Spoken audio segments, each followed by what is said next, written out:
देऊळगाव ताड परिसरात वाळू उपशाचा धुमाकूळ, कोट्यवधींचा महसूल बुडाला, प्रशासनाचे अर्थपूर्ण दुर्लक्ष.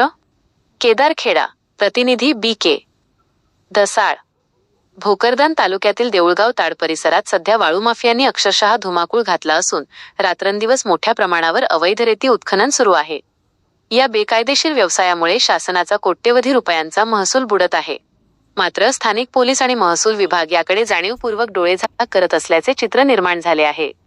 छाप्यापूर्वीच माफिया होतात गायब. सर्वात धक्कादायक बाब म्हणजे जेव्हा भोकरदन तहसीलदार, मंडळ अधिकारी किंवा तलाठी कारवाईसाठी तहसील कार्यालयातून निघतात, त्याची कुणकुण वाळू माफियांना आधीच लागते.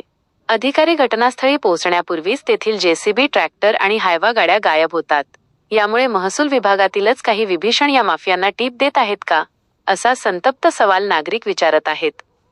पोलीस प्रशासनावर प्रश्नचिन्ह. स्थानिक पोलीस स्टेशनच्या हद्दीत हे सर्व प्रकार उघडपणे सुरू असताना पोलीस कारवाई का करत नाहीत, हा मोठा प्रश्न आहे. विशेष म्हणजे दर 10 ते 15 दिवसांनी जिल्हा पोलीस अधीक्षक SP यांचे विशेष पथक परिसरात येते.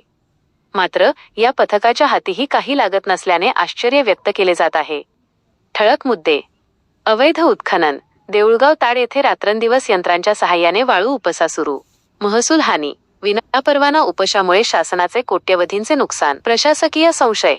पथक येण्यापूर्वीच माफिया पसार होत असल्याने माहिती लीक होत असल्याचा संशय. लोकभावना. कारवाई केवळ नावापुरतीच उरली असून प्रत्यक्ष गुन्हेगारांना पाठबळ मिळत असल्याची चर्चा. आता या गंभीर प्रकारावर जिल्हाधिकारी आणि पोलीस अधीक्षक कठोर भूमिका घेणार का, की वाळू माफियांचा हा मनमानी कारभार असाच सुरू राहणार, याकडे सर्वांचे लक्ष लागले आहे.